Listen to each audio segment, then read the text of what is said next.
जय श्री कृष्ण। ओम नमो भगवते वासुदेवाय।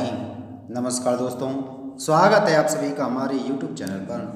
दोस्तों आज मैं आपको पौष शुक्ल एकादशी पुत्रदा एकादशी व्रत की कथा और महत्म सुना रहा हूँ। धर्मराज युधिष्ठिर ने पूछा, हे भगवान, आपने सफला एकादशी का महत्म विधिवत बताकर बड़ी कृपा की।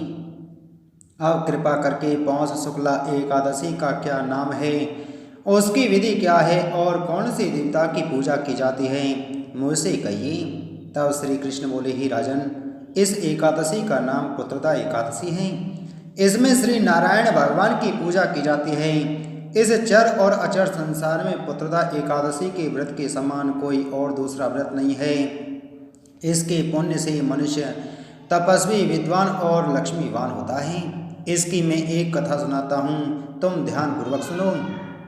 भद्रावती नगरी में सुकेतुमान नाम का एक राजा राज्य करता था। उसके कोई पुत्र नहीं था। उसकी स्त्री का नाम सैव्या था। वह निपुत्री होने के कारण सदैव चिंतित रहा करती थी।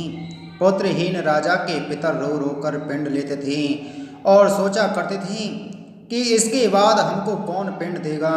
राजा के पुत्र न होने के कारण बंधु बांधव, धन, हाथी, घोड़े, राज्य तथा मंत्री, इन सब में से किसी भी चीज से भी संतुष्ट नहीं था। वह सदैव यही विचार करता था कि मेरे मरने के बाद मुझको कौन पिंडदान देगा। बिना पुत्र के पितरों और देवताओं का ऋण कैसे चलेगा।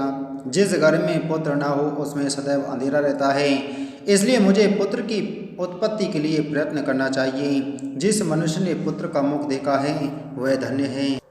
उसको इस लोक में यश और परलोक में शांति मिलती है, अर्थात उसके दोनों लोक सुधर जाते हैं। पूर्व जन्म के कर्म से ही इस जन्म में पुत्र, धन आदि सब प्राप्त होते हैं। इसी प्रकार रात दिन चिंता में लगा रहता था। एक समय राजा ने अपने शरीर को त्याग देने का विचार किया, परंतु आत्मघात को महान पाप समझकर उसने ऐसा नहीं किया।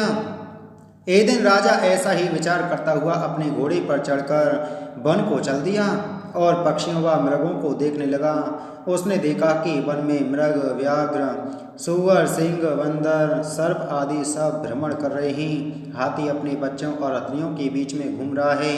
इस वन में कहीं गिरधर अपने कर्कश स्वर में बोल रहे हैं, कहीं उल्लू ध्वनि कर रहे हैं। वन के दृश्यों को देखकर राजा सोच विचार में लग गया। इसी प्रकार उसको दोपहर हो गई। वह विचारने लगा कि मैंने कई एक यज्ञ किए, ब्राह्मणों को सुंदर भोजन से तृप्त किया, फिर भी यह दुख मुझे क्यों प्राप्त हुआ।